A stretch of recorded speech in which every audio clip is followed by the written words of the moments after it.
اس نے بڑی خاموشی سے پلیٹوں کو آہستہ آہستہ دھویا اور ایک ریک پر ٹکا دیا، پھر کپڑا لے کر کاؤنٹر صاف کرنے لگی، لیکن اس کی توجہ کچن سے زیادہ لاؤنج سے آنے والی آوازوں پر تھی جو بہت صاف سنائی دے رہی تھی۔ لاؤنج کم اور کمرہ عدالت زیادہ لگ رہا تھا، جہاں ملزم ایک تھا لیکن جج ایک نہیں تھا، بلکہ پورا بینچ بیٹھا تھا۔ دادی، خالہ، پھپھو، تائی، امی، دادا، چاچو اور چاچی، لیکن خالو اور پھپھا کو بے خبر رکھا گیا تھا، کیونکہ عزت کے معاملے کو آج بھی بیٹی کے سسرال والوں سے چھپا کر رکھا جاتا ہے، اس لیے نہیں کہ انہیں غیر سمجھا جاتا ہے، بلکہ اس لیے کہ وہ تانا مارنے اور غیر ہونے میں دیر نہیں لگاتے۔ یہ آرڈر دادا کے تھے اور آج کی عدالت بھی ان کے کہنے پر سجائی گئی تھی، اور ملزم کے کٹگھرے میں بیچارہ اکلوتا شاہر اکیلا کھڑا تھا، نہ وکیل، نہ گواہ، نہ حمایتی، بلکہ سارے دلائل اور گواہ اس کے خلاف تھے۔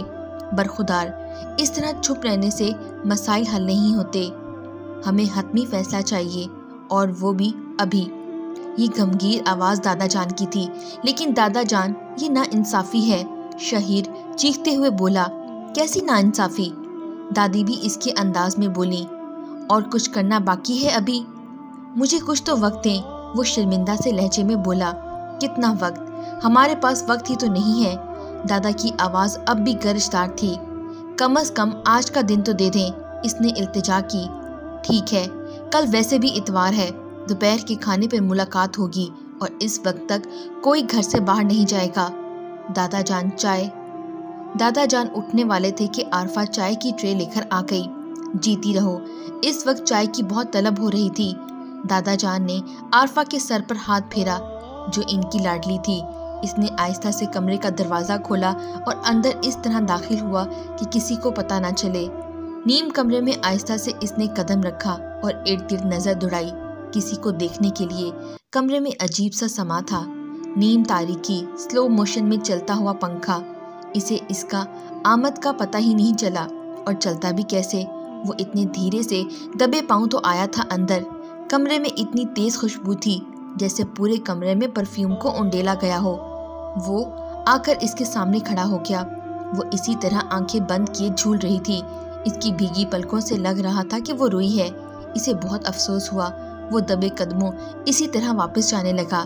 اس کی سسکی، جس سے پتہ چلا کہ وہ جاگ رہی ہے، لیکن اسے اپنی موجودگی کا احساس دلائے بغیر وہ باہر نکل گیا۔ سوری عرفہ، باتوں میں خیال ہی نہیں رہا وقت کا۔ اتنی دیر سے کہہ رہی تھی کہ کچن میں آ کر تمہارے ساتھ پکا لوں، لیکن دادا جان کے ڈر کی وجہ سے اٹھی نہیں۔